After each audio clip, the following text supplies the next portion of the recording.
e hoje eu vou apresentar uma palestra intitulada Detecção de Tuberculose Pulmonar com Deep Learning, né, que foi desenvolvida nos últimos 1 ano e meio, mais ou menos, sob a minha orientação, em colaboração com o aluno Lucas Gabriel Evangelista.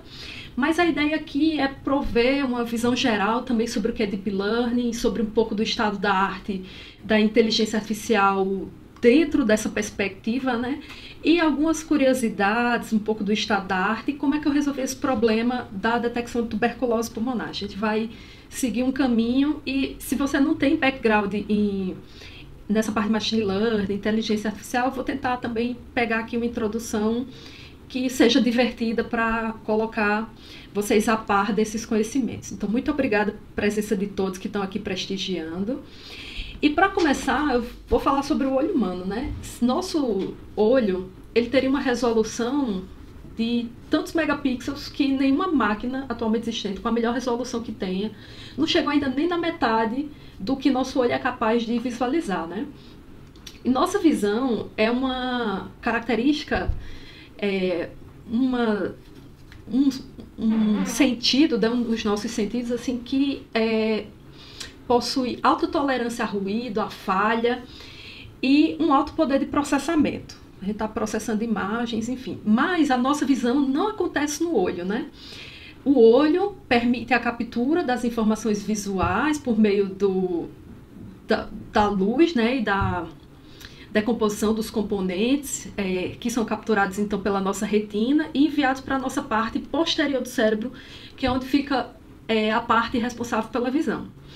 Nosso cérebro, esse órgão aqui que tem cerca de 10 a 11 neurônios, que é um número superior ao de corpos estelares conhecidos pelo homem dentro do universo, é um órgão fantástico, né? Primeiramente porque eu digo que ele é o único órgão do corpo humano que escolheu o próprio nome. Segundo, porque ele tem uma alta tolerância a ruído, um alto poder de processamento de informação multidimensional. A gente está ouvindo, a gente está sentindo, a gente está vendo, a gente está sentindo o gosto, o tato, e tudo isso está sendo processado em conjunto.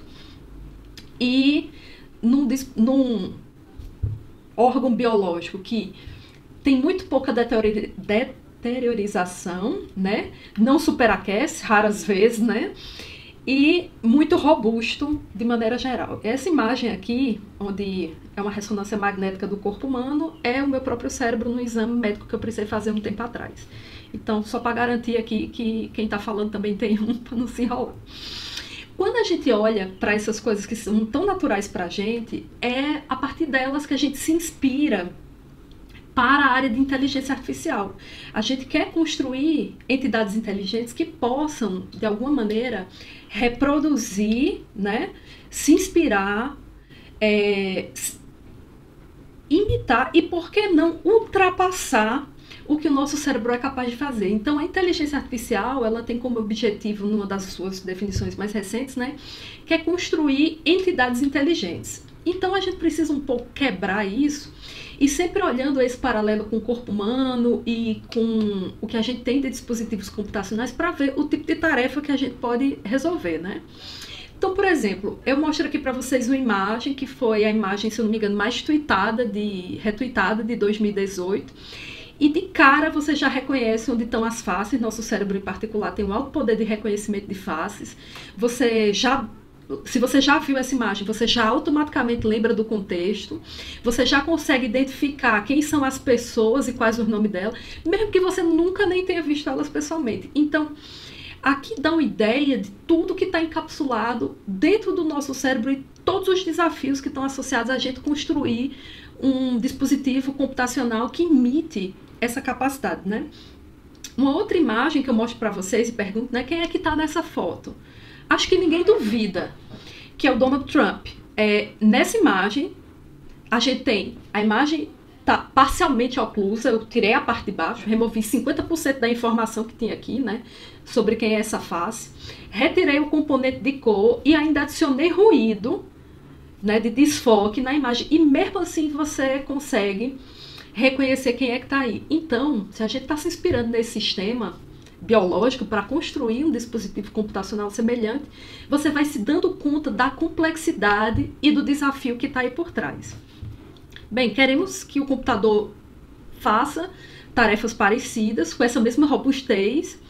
Então temos que começar a olhar esse grande abacaxi, né, e ir descascando aos poucos para tentar entender como é que a gente pode fazer isso e quais os caminhos que a gente tem para fazer isso com as áreas de pesquisa e de estudo que a gente tem na computação.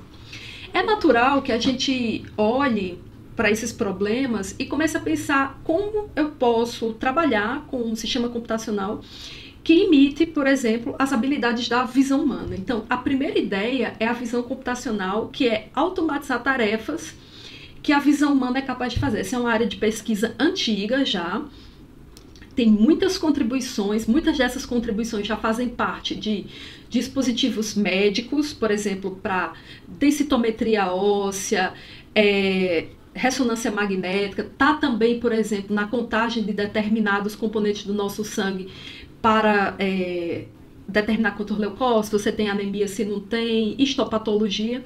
Então, muita coisa da visão computacional a gente nem faz ideia, mas já estão no nosso cotidiano. E muitas outras virão. Mas como é que a gente faz, ou pelo menos fazia, para detectar objetos com os pilares da visão computacional como a gente conhecia, né? Então, o primeiro trabalho que começou a despontar nessa área foi proposto por Viola e Jones em 2001. 2001, para vocês que são geração Z, né? Faz muito tempo, mas não faz nem tanto assim. Quando Viola e Jones propuseram um conjunto de filtros para detectar a face humana, a gente começou a ter um boom de soluções desenvolvidas com esse tipo. Então, qual era a ideia? Se eu quero detectar um rosto humano, eu sempre vou ter a região dos olhos e em cima as sobrancelhas, na grande parte dos casos, né? Então, eu preciso que uma face, ela case com esse filtro horizontal e os olhos estão afastados pelo nariz, né? Então, eu preciso que haja um casamento com um filtro horizontal e um filtro vertical. Quando isso acontece, então, eu tenho a detecção de uma face humana. Esse algoritmo foi um daqueles primeiros de visão computacional que propuseram operações que já estavam ali, as pessoas já estavam esperando por isso de maneira geral na sociedade, bombou nas primeiras redes sociais, quando a gente podia então marcar, identificava as pessoas e aí você podia identificar quem eram elas nas fotos, mas ainda isso identificação manual, né? Ele só dizia, tem alguém aqui, enfim. E eram algoritmos muito frágeis. Primeiro porque, a depender da luminância, da imagem, etc., ele tinha muitos falsos negativos, ou seja, dizia que não tinha uma imagem quando tem, e detectava também falsos positivos, que era, por exemplo, tem uma pessoa com uma foto estampada na camisa. Ele dizia, tem uma pessoa aqui também que não estava levando em conta um contexto maior. Mas isso aqui foi muito importante porque começou a proporcionar essa área, né? Só que se a gente estivesse falando de detecção de objetos no geral, a gente tinha que, para cada objeto que a gente quisesse reconhecer, saber construir, no mínimo, os filtros que determinam as características mais evidentes daquele objeto. Então, se você tivesse a tarefa de descrever filtros para reconhecer gatos, aí teria que pensar, então, em uma maneira de detectar as orelhinhas do gato, a face do gato, o focinho do gato, o olho do gato, as patinhas, o formato do rabo. A gente teria que ter muita processamento e muita descrição de filtros, né, para cada objeto que a gente quisesse reconhecer. Só que, por mais que a gente fosse bom na descrição de inúmeros filtros capazes de identificar determinados objetos, né, a gente ainda se depararia com tarefas simples para o nosso cérebro, mas que não fariam tais filtros serem bons no cenário prático, né? Porque a gente sabe que gatos, aqui eles assumem o estado líquido, né? Eles se moldam conforme o depósito em que eles são colocados. Então, por mais que você passasse horas descrevendo filtros para isso, você teria uma situação prática como essa, que seria de reconhecimento trivial, mas que os filtros eventualmente falhariam. Então, teria dois ônus. Dado um objeto, eu teria que descrever filtros para eles. Dado um grande conjunto de objetos, eu teria que escrever um grande conjunto de filtros para detectar todas as possíveis variações desse determinado objeto. E a gente vai começando a ver aí que essa é uma tarefa impraticável, né? se a gente for dentro das nossas maneiras tradicionais, if, else, while, etc., de construir algoritmos. Então, a gente chega com uma ideia diferente, né? Imagine que eu tivesse a possibilidade de ter um algoritmo que pudesse aprender de maneira análoga a uma criança, né? A gente sabe que a criança tem uma grande plasticidade neuronal e você começa a brincar com ela, por exemplo, olha o carro do papai, olha o carro na rua, vrum, vrum, e de repente a criança pega um Hot Wheels e consegue identificar corretamente. Aquele carro do Hot Wheels, primeiro, não é nenhum carro que ele conheça, né? A maioria dos modelos não são de carros brasileiros. Segundo, está numa escala totalmente diferente da que são os carros reais, mas a criança consegue, então, associar os exemplos que ela viu a esse novo exemplo que ela nunca viu, mas ela consegue identificar corretamente, né? E aí, voltando ainda aos gatos e os cachorros, teve uma competição muito interessante em 2007, proposta pela plataforma Kaggle, justamente para convocar esforços de pesquisadores dessa área de visão computacional para resolver esse problema. Então, qual era a ideia? A ideia era disponibilizar várias imagens de gato e cachorro, ganharia aquele grupo, ou aquela equipe, ou aquele indivíduo que melhor classificasse entre gatos e cachorros imagens que ainda não foram vistas, né?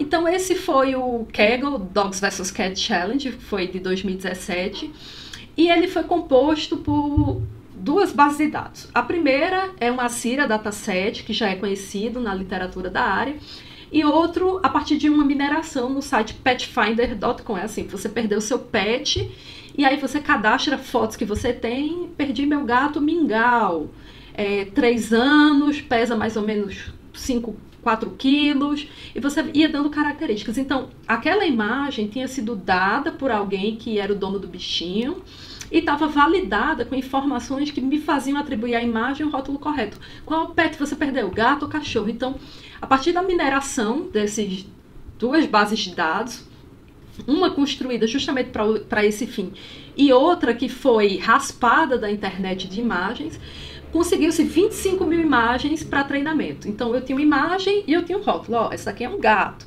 essa imagem aqui é um cachorro. E assim, todas as equipes iam ficar um mês com essas imagens para treinar e preparar seus algoritmos, sabendo que os humanos, em média, assim, cometem 7% de erro, ou seja, dado uma imagem mostrada, você tem que decidir o que é ali em alguns milissegundos, né? É normal que a gente seja suscetível a erro, porque às vezes a imagem está escura, o gato está numa posição exótica, o cachorro, ou às vezes é uma raça que você não conhece bem, lhe confundir e dado pouco tempo de decidir, né? Sua capacidade de discernimento fica um pouco afetada. Mas só para a gente ter aqui uma base do que é uma tarefa simples, de quantos humanos erram e de quantas imagens eu posso então pensar em partir para treinar um modelo inteligente para isso. Então, qual é a ideia por trás, né? Eu vou ter as imagens, todas elas diferentes, cada uma com seu rótulo. O rótulo está correto. A gente tem que ter essas hipóteses, né, para poder começar, para o dataset ser confiável e representativo. Ou seja, ele traz uma grande amostra, essas amostras estão corretamente rotuladas, então eu posso utilizar um algoritmo de caráter inferencial para aprender esses padrões que estão dentro dessas imagens. Mas eu não vou estar dizendo, observe isso, observe aquilo. Eu vou fornecer esses exemplos milhares, centenas ou milhares de vezes ao modelo, e a cada vez que eu for expondo, o modelo vai reconhecendo características e armazenando de maneira associada à classe. É como se esse modelo aprendesse um mapeamento de uma foto para o rótulo correto. Então, o primeiro processo para que o modelo seja capaz de fazer esse mapeamento é um processo chamado treinamento. Nesse processo chamado treinamento, como eu mencionei, as imagens que eu tenho disponíveis agora, elas vão ser expostas ao modelo algumas centenas, milhares, ou dependendo ainda, milhões de vezes. E esse modelo vai fazer um ajuste de parâmetros livres lá dentro, ou seja, ele vai tentar encontrar inúmeros pesos ou parâmetros no geral que permitam o discernimento entre essas duas classes. É interessante notar que nesse desafio do Cat versus Dogs, as imagens eram on the wild, que é selvagens. Então, às vezes o gato não está centralizado, às vezes o cachorro está de coleira, às vezes o background está lá atrapalhando, é da cor do cachorro. As imagens não vêm como a gente gostaria, nem sempre o animal está centralizado, pode estar de cabeça para baixo, enfim. Aí, treinamos o modelo. A pergunta é, esse modelo é bom para o problema? Então, nós temos que expor esse modelo a um conjunto de testes. Nesse conjunto de testes, eu vou pegar cada entrada e perguntar ao modelo, opa, qual é a saída? E aí, eu verifico os rótulos que o modelo previu para essas entradas e verifico aqueles que são iguais e aqueles em que houve erro. Então, por exemplo, esse pastor alemão, o algoritmo pode estar errado porque ele tem a orelhinha pontuda e ele viu que, na verdade, os cachorros têm mais a orelhinha redonda e quem tem mais predominantemente as orelhinhas pontudas são os gatos. De maneira geral, eu fiz aqui 4 testes, acertei 3. Eu posso dizer aqui que eu tenho 3/4, 3/4 de acurácia, né? Então, essa é uma maneira que eu tenho de aferir o meu modelo. É testando em exemplos que ele não viu. Por que eu tenho que fazer isso com exemplos que o meu modelo não conhece, né? Porque, imagine no pior caso que a cada vez que eu vou expondo o exemplo ao modelo, eu tivesse ali uma base de dados que eu vou salvando os exemplos que eu vi. Então, se chega um exemplo e tem na minha base de dados, é só eu botar como sair do mesmo rótulo que tem na base de dados. Então, eu estaria enganando, né? E não decidindo de maneira inteligente sobre o problema. Então, para isso, a gente separa dados que o modelo nunca viu e checa o comportamento de generalização do modelo perante novos dados. Essa estratégia que eu mostrei aqui é uma avaliação chamada holdout, para a gente validar modelos, e ela é muito usada em competições de maneira geral, né? E aí, a gente tem, dentro dessa perspectiva e dessa maneira de fazer com que os modelos aprendam com dados, essa é a sub-área da inteligência artificial chamada Machine Learning. Machine Learning contempla um ferramental, um arcabouço teórico de diversos algoritmos que são capazes de melhorar sua performance, seu desempenho com a experiência. Essa experiência vem de dados que estão adequadamente rotulados. Por exemplo, se ao invés de receber 25 mil imagens e rótulos, eu recebesse 50 mil, era esperado que esse algoritmo fosse ainda melhor, né? Segundo, eu não tenho que explicitamente programar todos os detalhes, eu apenas exponho o modelo aos exemplos e o modelo é capaz de inferir dentro dos seus milhares ou milhões de parâmetros quais são aqueles melhor ajustados para o problema, por meio de um processo chamado treinamento. E basicamente, para eu saber que estou indo no caminho certo, eu tenho que ter um modelo, os dados para treinar e avaliar esses modelos e métricas para aferir o quão bom ele é. Isso são os 3 principais ingredientes que compõem, no geral, essa área que é uma das áreas mais importantes que tem mais tido evidência dentro da área de inteligência artificial.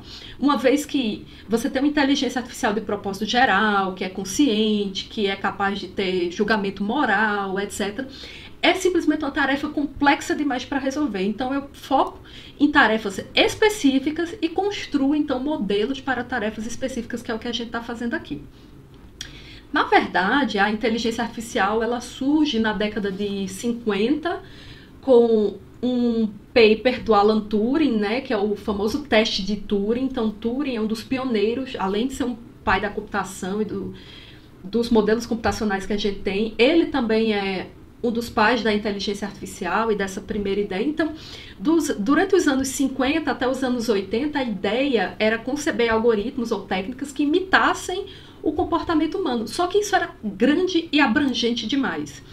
Então, ao invés de falar do inteligência artificial chamada forte, que tenta imitar o cérebro humano tal como ele é, a gente vai para uma inteligência artificial chamada soft, né?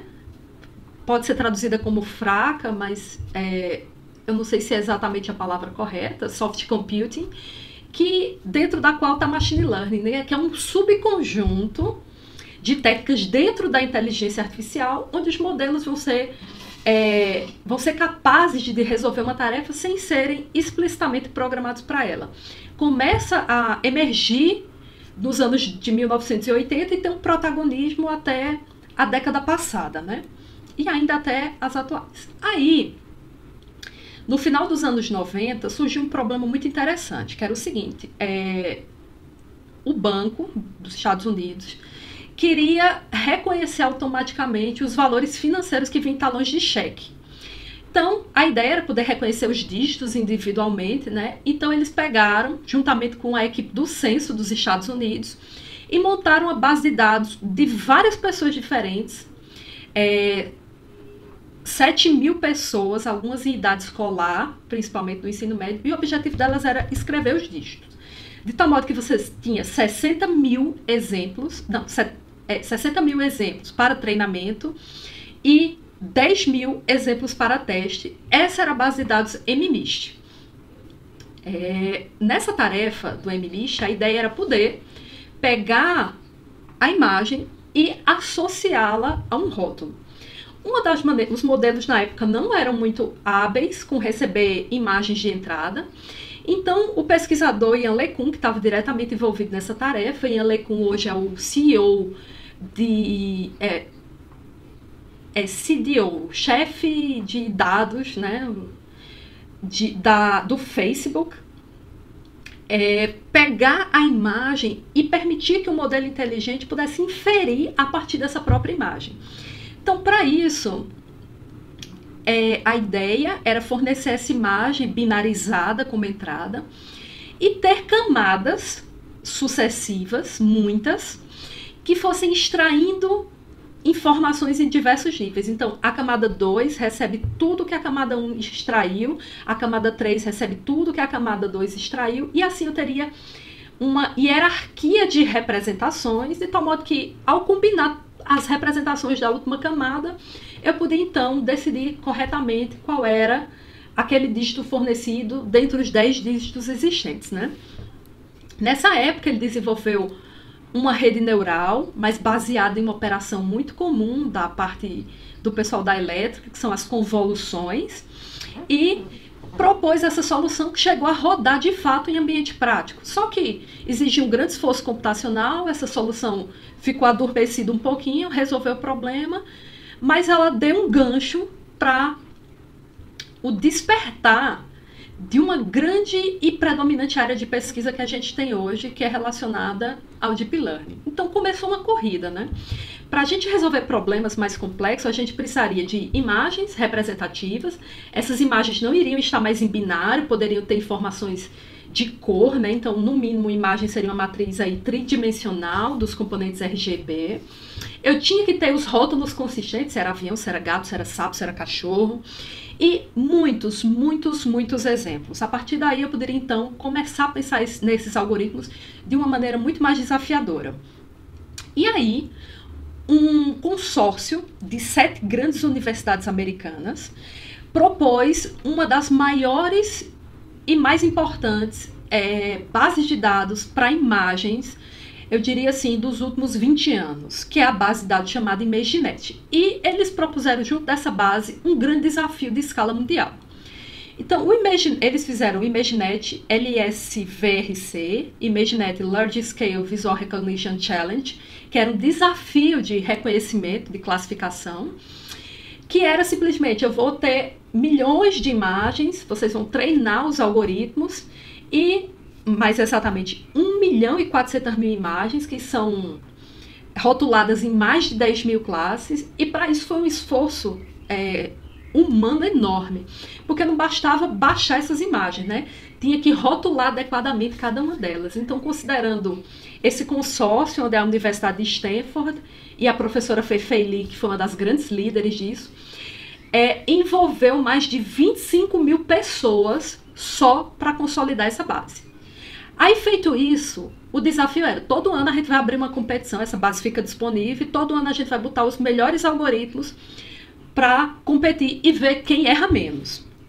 Então, se a gente olhar a partir do ano de 2010, o que é que aconteceu? Os modelos propostos em 2010 e em 2011 eram baseados em técnicas de visão computacional para extrair características em redes neurais rasas.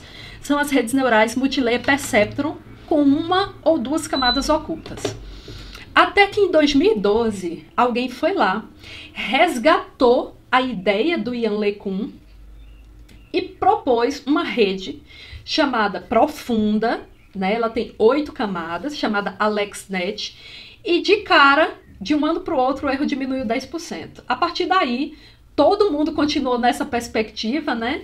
E até o ano de 2015, 2016, essa competição aconteceu, onde no ano de 2015 foi proposta a ResNet. Então, olha só a combinação de esse modelo funciona bem, a gente consegue processar isso em mais larga escala, porque foi surgindo hardware apropriado para isso. Por exemplo, as GPUs passaram a ser usadas para essas tarefas, porque elas processam números em ponto flutuante, em larga escala, é o que está por baixo desses modelos. E a gente chegou então a 152 camadas. No ano de 2014, quem ganhou foi a GoogleNet, também conhecida como Inception V3, mas a VGG, que pode ter 16 ou 19 camadas, foi uma solução muito boa e é também protagonista. Então, de 2012 até 2016, quem ganhava essa competição ia ditando os rumos de pesquisa do ano seguinte, e muitos até hoje. Afinal, 2016 não faz tanto tempo assim. É interessante que para o ImageNet o erro humano gira em torno de 5%. Então, em 2015, ao propor a ResNet com 3,6% de erro para esse problema, a gente superou a capacidade humana de reconhecer objetos em larga escala. Então, a gente já tinha, para essa tarefa, um algoritmo que era sobre-humano, ou seja, era melhor do que um humano na mesma tarefa, apesar de todas as virtudes que nosso olho humano tem, né? Então, tá aqui um exemplo de como a rede AlexNet está montada, né? Ela recebe imagem de entrada, no caso aqui ela tem 224 por 224 pixels de altura e largura por 3 camadas, R, G e B. Então, essencialmente, eu estou trabalhando com matrizes tridimensionais, né?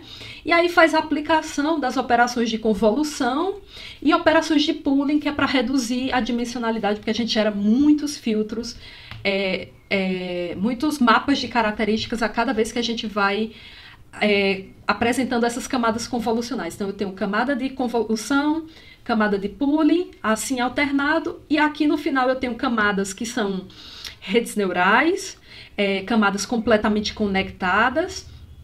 E a ideia é que esse processo de convolução e pooling que antecede a rede neural, ou que antecede as camadas completamente conectadas, isso tudo compõe uma rede neural, tá?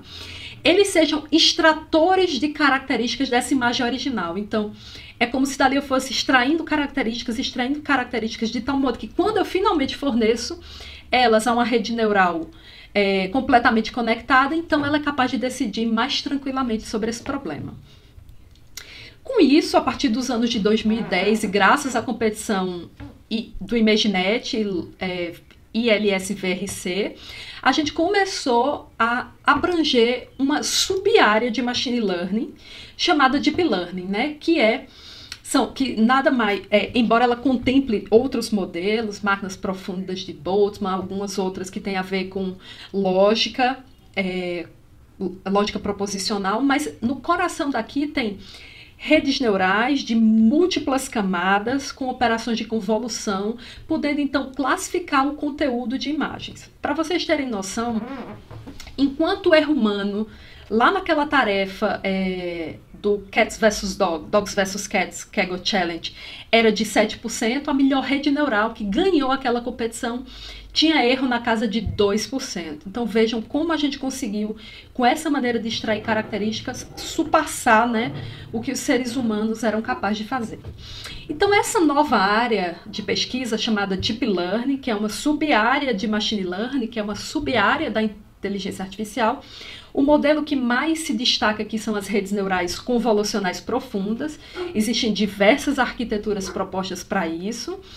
E a principal característica dessas redes neurais é o aprendizado por representações hierárquicas, ou seja, uma camada extrai informação, que passa a informação extraída para outra, que extrai mais informação, e assim vai em camadas sucessivas, e esse aprendizado torna-se tão profundo que a gente, então, no final, consegue uma separação clara do que aquela entrada realmente representa, né?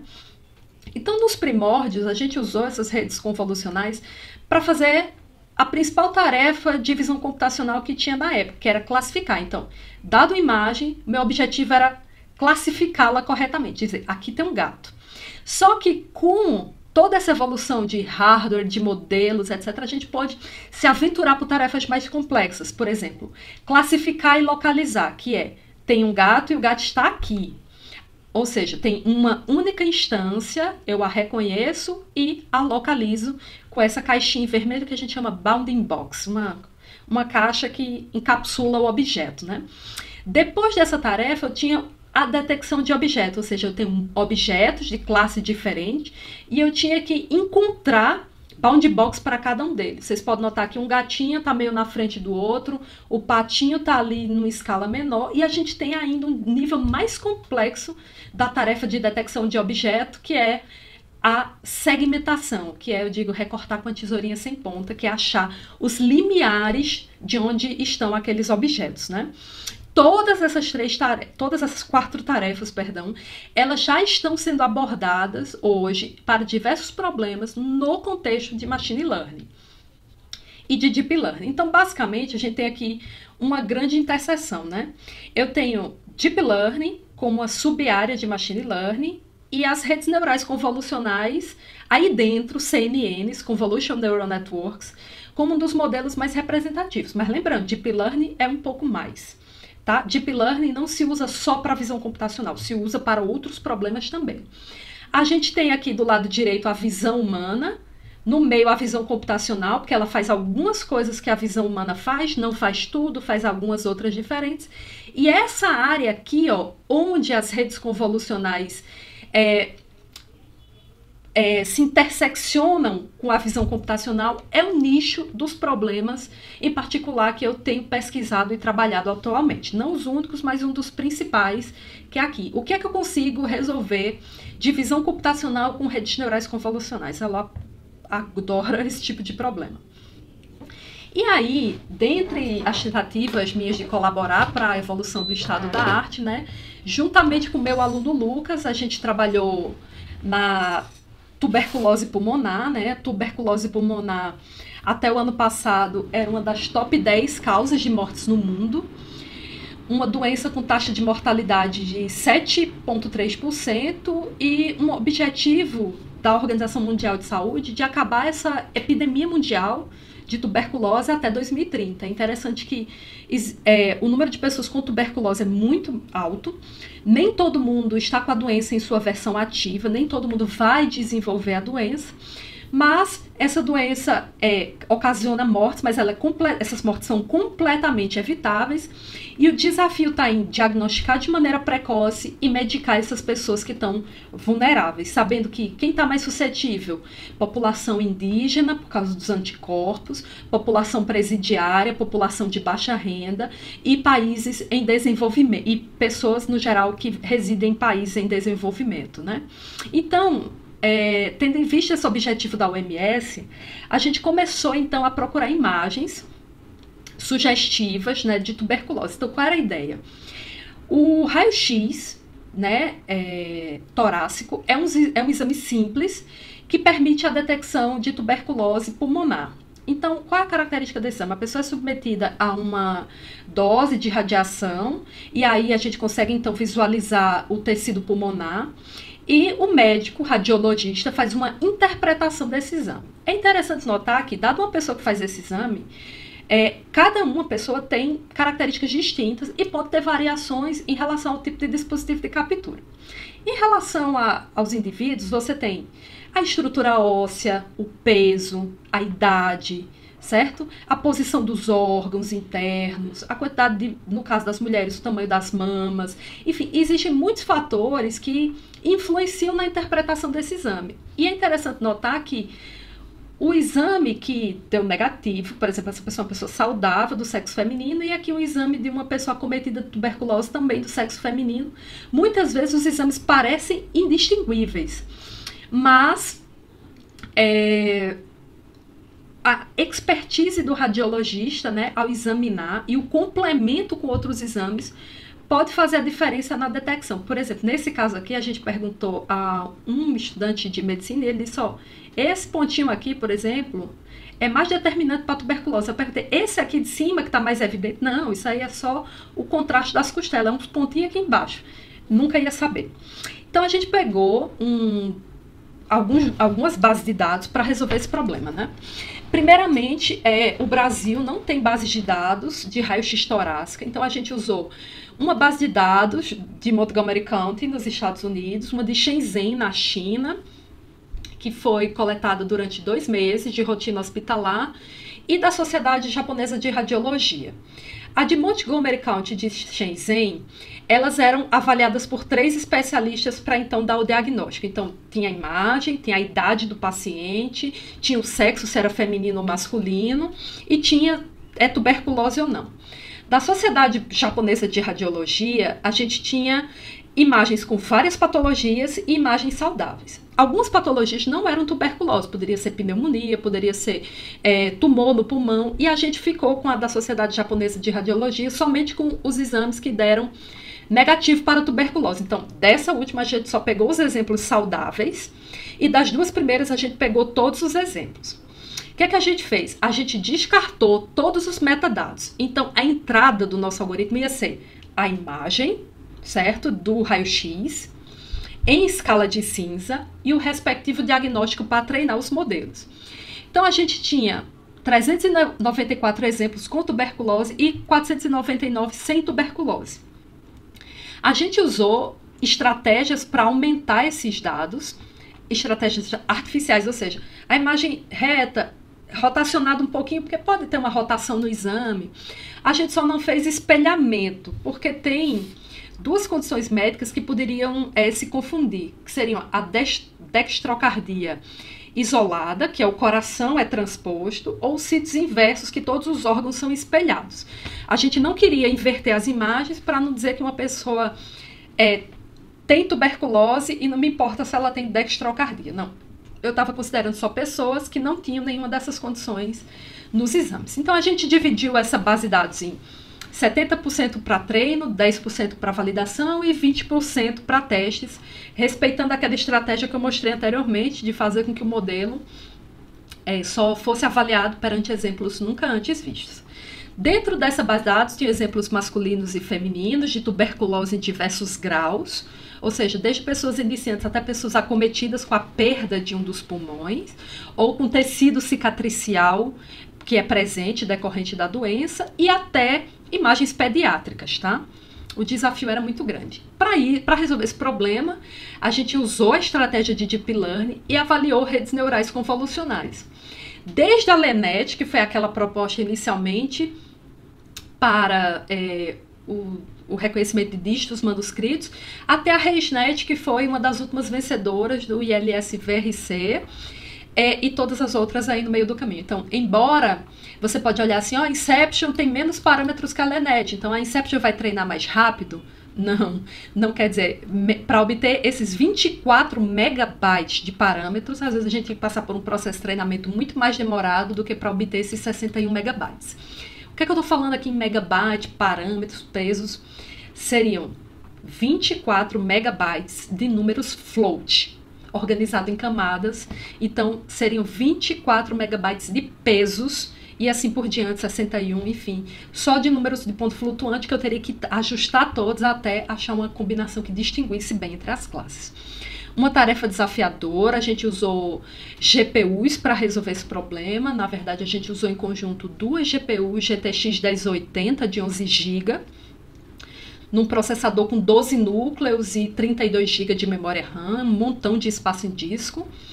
E a gente começou, então, a obter os resultados individuais para essa tarefa. A gente tinha aqui a abordagem original, que era sem aumento de dados, onde a gente viu, por exemplo, que LeNet alcançou 86%, VGG 84%, e aqui uma outra métrica que é o F-score. No F-score eu estou ponderando precisão e revocação, ou seja, eu não quero simplesmente acertar mais, porque eu poderia acertar mais chutando os valores para a classe mais predominante. Eu quero acertar mais diagnósticos positivos, eu quero acertar mais diagnósticos negativos, minimizando os erros de falso positivo e falso negativo, né?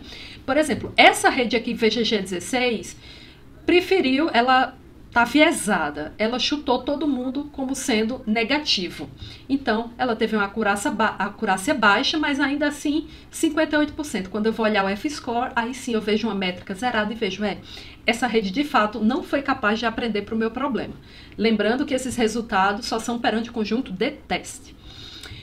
Aqui, o monitoramento do treinamento, né? A gente tem o conjunto de treino perante 500 épocas, e aqui o conjunto de validação. Toda vez que eu tenho esse pico, indica que, opa, eu estou caminhando para o overfit, que é quando as redes ficam decorando os resultados de treinamento, e eu tenho que, de certo modo, reiniciá-las.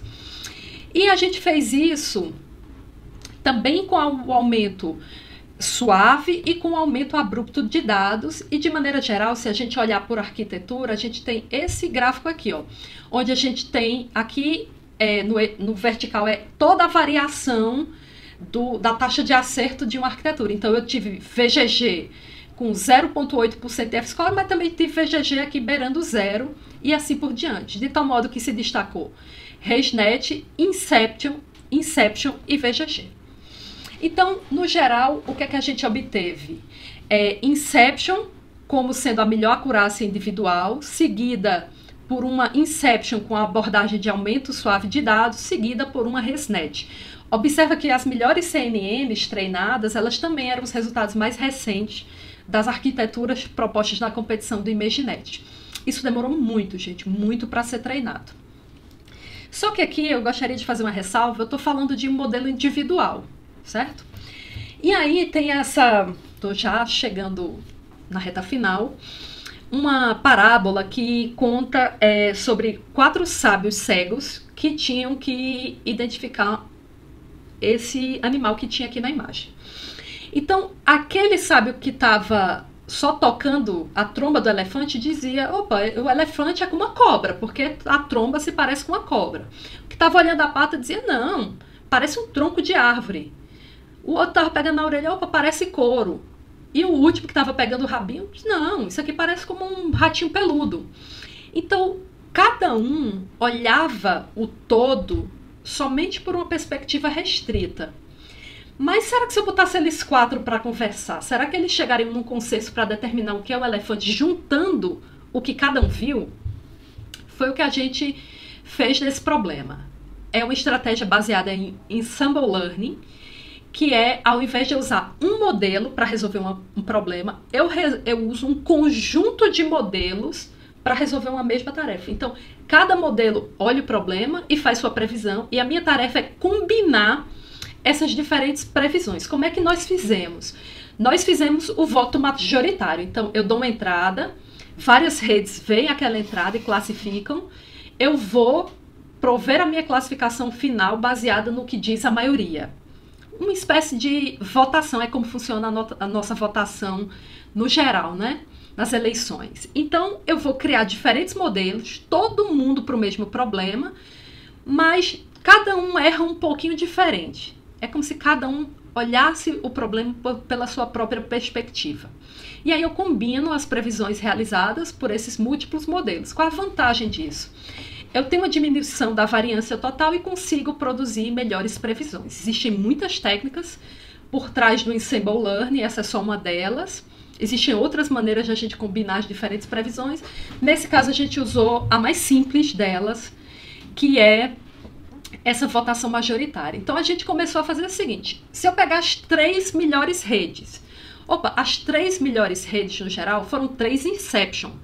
Então, as 3 Inception acertam bem, mas é como se uma não compensasse o erro da outra, de tal modo que ao combiná-las, eu tenho uma acurácia inferior do que as acurácias individuais. Então, colocar pessoas com a mesma ideia para conversar não vai gerar um insight diferente. Então, o que é que a gente fez aqui? Na opção B, a gente colocou num mesmo comitê arquiteturas distintas. Então, um Inception, uma ResNet e uma VGG. Nessa combinação, onde a melhor tinha 91% de acurácia, a gente obteve um comitê que tinha, então, a acurácia superior a 93%. Então, é assim, o que a ResNet e a VGG acertavam, a Inception errava. Então, se eu considerasse o voto dessas duas, é maior do que o da Inception sozinha. Então, eu favoreci um acerto. Com isso, a gente conseguiu uma melhoria na acurácia. A gente também tentou, vamos tentar fazer um comitê maior, vamos botar 5. E a gente viu que nem sempre adiantava. Então, descobrir qual é a melhor maneira de combinar as redes também é um desafio da expertise, né, de quem está trabalhando com Deep Learning. Esse trabalho, então, com 93% de acurácia e 50 e pouco por cento de F-score, foi publicado na revista I3E Latin American Transactions, numa edição especial de Deep Learning, que o Call for Papers foi no ano passado, onde vocês podem ver totalmente o detalhamento da metodologia proposta, os dados utilizados e como a gente obteve essas soluções que, para as bases de dados de Shenzhen e Montgomery County, elas superam o desempenho humano na mesma tarefa, certo? Então, o que é que tinha na Montgomery e na Shenzhen? A gente tinha especialistas radiologistas humanos que tinham, só olhando o raio-x, uma taxa de acerto de 75%, então a gente conseguiu passar isso para 93%. É interessante notar que o médico não faz o diagnóstico baseado só na interpretação da imagem radiológica, né? O médico tem acesso ao paciente, a outros exames, pode sugerir exames complementares, então como os médicos foram avaliados nessa taxa de acerto não é exatamente realístico. Então fica essa ressalva também em relação a esse trabalho, né? O especialista humano, ele contempla uma análise mais complexa, mas tem o custo de fazer esses outros exames, tem o ônus de examinar o paciente, enfim, tudo mais. O que a gente tem é que esse trabalho foi totalmente elaborado a partir de bases abertas, então todas essas bases de dados são gratuitas, certo? E estão disponíveis para a comunidade em geral, a comunidade científica, e todo esse trabalho pode ser reprodutível, o que é uma diferença em relação a outros trabalhos da literatura, porque muitas vezes eles alcançam métricas melhores, mas em base de dados que são privadas, então a gente não tem acesso a esses exemplos e não sabe sequer se a gente poderia então superar esse trabalho ou o que é que tinha nessas bases privadas que melhorou o desempenho geral da tarefa. Ciência bacana também é quando a gente pode olhar tudo, colocar no mesmo patamar, e um dos caminhos para isso que a comunidade científica está fazendo é basear-se em trabalhos com bases de dados abertas e cada vez maior estímulo para isso. Tanto é que na Europa, a partir do ano que vem, só poderão ter trabalhos publicados em cima de análise de dados se esses dados forem públicos e abertos. É um caminho que a ciência está escolhendo pela transparência, né? Espero que possamos também contribuir aqui no Brasil com bases de dados nesse sentido e tantas outras, né? É claro que ninguém vai partir para pegar isso aqui e ir direto para utilização na prática, né? Sempre quando nós pretendemos a utilizar uma solução proposta com seres humanos, a gente precisa sempre ir além para avaliar os riscos e os benefícios, para não colocar em risco a vida humana, né? E a gente não tem, com esse trabalho, a pretensão de substituir a interpretação médico-radiológica de especialistas humanos que estão ali com o paciente, que têm acesso a muito mais informações que nós, talvez com uma ferramenta complementar que ajude esses profissionais no diagnóstico. Basicamente, com Deep Learning, a gente já tem nível quase humano em algumas tarefas. Por exemplo, transcrever manuscritos, direção autônoma, a gente está chegando lá, e diferenciação de sinais na pele, né? Benignos ou malignos, já que o câncer de pele é o câncer mais prevalecente hoje no mundo, né? Seguido, na população feminina, pelo câncer de mama. Também vou fazer a publicação de um trabalho nos próximos dias relacionado a câncer de mama a partir de biomarcadores, então peso, índice de insulina, enfim, a gente também conseguiu taxas de acerto muito boas. Nível sobre-humano, ou seja, em que problemas a gente já ultrapassou os especialistas humanos na área?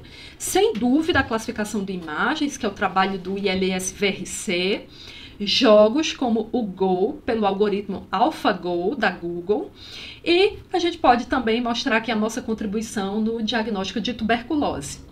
Mas a gente ainda tem muitos desafios. A transcrição de imagens e vídeos, por exemplo, para gerar audiodescrição. A interpretação de sentenças emitidas em Libras, esse é um dos trabalhos assim dos sonhos, que é poder apontar um celular para uma pessoa que está emitindo uma frase, uma sentença em Libras e ter na tela a descrição do que aquela pessoa está falando, uma tradução automática, seria maravilhoso para a inclusão social. Quero fazer mais trabalhos que colaborem nessa direção.